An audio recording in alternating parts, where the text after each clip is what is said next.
Assalamu alaikum. Hi everybody, welcome back to my YouTube channel. If this is your first time on my YouTube channel, my name is Faisa Xabiibti. Thank you so much for joining me.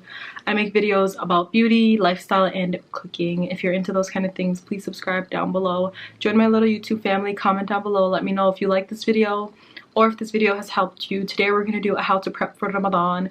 And yeah, you guys, I'm so excited for this month. Honestly, in a time of chaos and uncertainty, Ramadan is just very much needed mentally, physically, and spiritually. Ramadan Mubarak to all my Muslim brothers and sisters. To my non-Muslim subscribers, Ramadan is the 9th month in the Islamic calendar, and it is a month that we fast and do a lot of spiritual reflection and prayer. For 30 days, Muslims abstain from eating, drinking, cursing, fighting, smoking, gossip, or anything else that is bad. This is meant to physically and spiritually purify oneself and control your restraints and reflect on everything that God has given us and all the blessings that we truly do have. Even something as simple as being able to breathe, you guys, with everything going on in the world, being able to breathe is honestly such a big luxury. Okay, the first thing I like to do when I like to prepare for Ramadan, you guys, is I get all my Islamic books together, and the first book I actually don't have it. My sister has the book, and it's by Yasmin Mujahid. It's called Reclaim Your Heart. That book is about the deen, love, and yourself.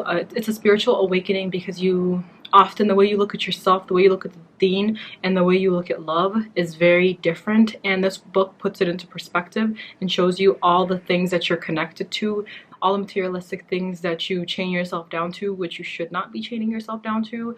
It helps you to open up your heart, open up your mind, open up your eyes. I read the book when I was a teenager, and if you're a preteen, teenager, or an adult, the book is just so amazing, you guys. I would highly suggest you guys read it. I don't have it with me today. I'm gonna link it down in my bio, so if you want it, you guys can get it from Amazon, inshallah. Okay, the next book that I have, you guys, is the Daily Wisdom, and it's little inserts from the Holy Quran. If you don't have time to read the Quran, this book is actually really great for just reading 1 or 2 things a day, and it'll say on the book like day 1, and every single day you get like a little insertion that you can read from the Holy Quran, you guys. And this helped me when I was in college a lot.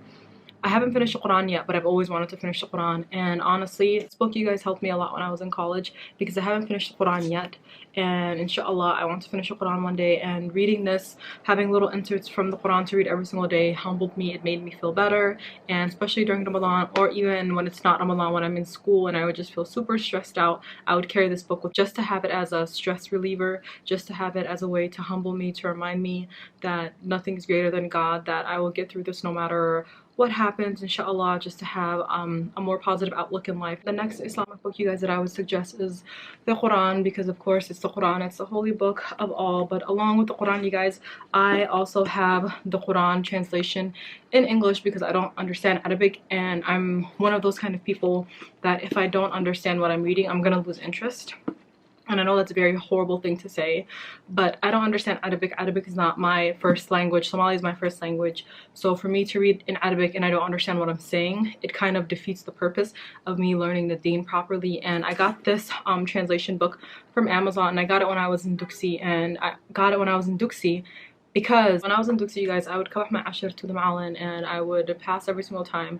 I'm a slow reader in the Quran, so it does take me a little bit longer, and I would take shorter surahs. I would take shorter surahs, or I would divide the surah in half or something, because I'm a very slow reader when it comes to Arabic. Arabic is not my first language. Somali is my first language.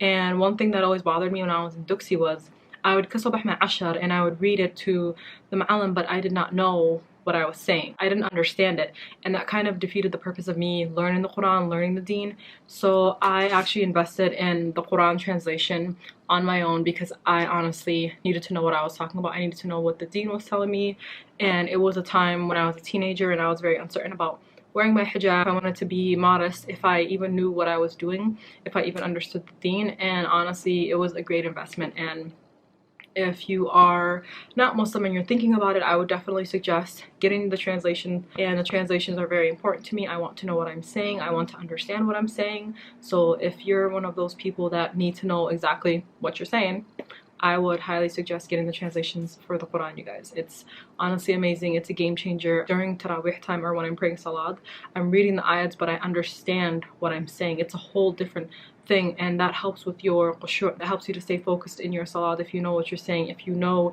exactly what ayat by ayat means. And To me, that's a very important aspect of my salat. If I don't know what I'm saying, it's hard for me to stay focused.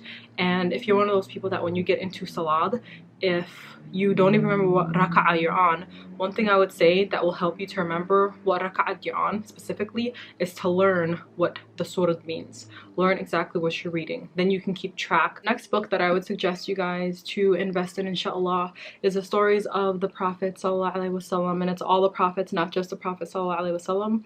There are a lot of books and literatures about the Prophet sallallahu alaihi wasallam, but this goes into all the other prophets, and it goes into the stories of each and every single one. It talks about the story of Noah, it talks about Adam and Eve, it talks about Musa, it talks about Ibrahim, and I've read a couple pages of this. I haven't really finished this yet.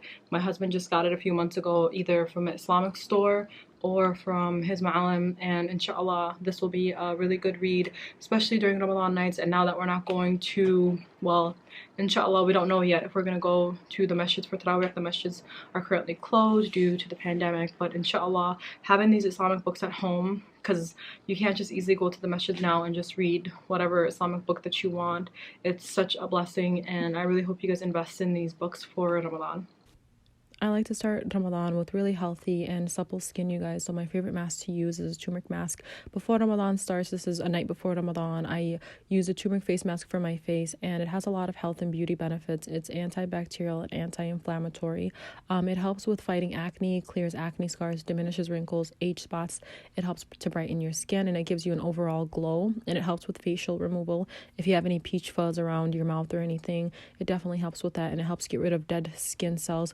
What I like to do for my turmeric mask is I get 1 teaspoon of turmeric powder, 1 teaspoon of apple cider vinegar, 1.5 spoon of honey, and I mix that all together, and I keep the turmeric mask on for 10 to 15 minutes, and then once it's done drying, you guys, it'll start to get a little flaky and start to fall off. So what I like to do is when I have turmeric mask, I go in the shower. I don't wash it off in the sink because it definitely stains my sinks, and I don't like cleaning it all over again. So I just go in with the shower, and my skin looks kind of dry right now because I hopped out of the shower, and I like to use the Clinique Clarifying Lotion #1, and this is a toner, and what I do is I put it on a little cotton pad or a cotton ball, and I sweep it over my face and my neck area twice a day, and it just helps bring that extra moisture. Since Ramadan is a day away, you guys, we just have to moisturize our face as much as we can. Once I get done toning my face, you guys, I like to go in with my Glow Recipe Watermelon Glow Sleeping Mask. And this mask is really good for dry skin. I tend to have dry skin during Ramadan. Although the weather starts to get a little bit warmer, my skin is dry because I'm not drinking enough fluids. And it really helps with smoothing out your skin, and it gives it a boost of radiance, especially overnight. I like to let it soak in, and it kind of redefines your pores, and it gently exfoliates your face. So when you wake up in the morning, your skin is really supple and smooth, and it feels really nice. Is I like to write my goals down.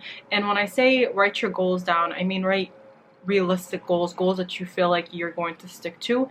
I wouldn't put down a goal such as finish the Quran within 30 days. For me, I'm considered an essential worker. I work as a full-time nurse, and me writing down that I'm going to finish Quran within 30 days would not be a realistic thing for me. So put down something realistic, such as praying on time every day, praying the sunnah prayers, making more dua, becoming more patient, becoming more mindful of what you're eating, what you're drinking, thinking of other people, giving charity more than you typically would give charity. I know we're not going to Tarawih, and I know we're not going to the masjids right now, and it's a little difficult to donate, but you can still donate online and give charity online.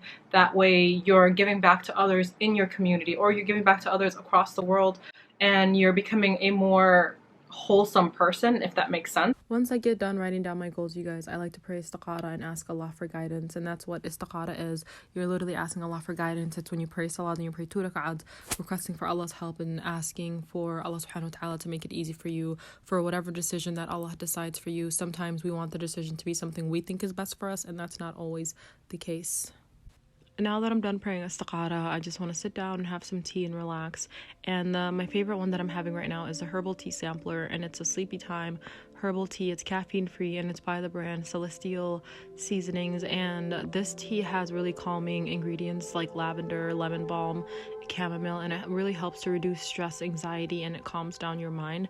If you suffer from insomnia, or you have like difficulty sleeping at night, or your mind is just going a mile a minute, I would suggest switching to tea instead of coffee. I drink coffee and tea, but I've noticed with tea I sleep a little bit better when I have it. Now that my tea is ready, I like to add honey to my tea. I don't like plain tea. Plain tea is just a little bit boring to me and unappetizing. Honey is a natural sweetener and it's rich in antioxidant, and it helps lower your blood sugar, blood pressure, and your cholesterol levels, and it helps with suppressing cough. Now with COVID-19 coronavirus going around, it's just very important to stay healthy. Now I'm just gonna sit down, you guys, and I'm just gonna do some work on my computer and enjoy my tea. Thank you so much for joining me on my YouTube channel, and let me know if this video inspired you at all, or if you did anything like this at the beginning of Ramadan. Let me know what kind of content you guys would like to see. Until next time, thank you so much, friends, for joining me. Assalamu alaikum.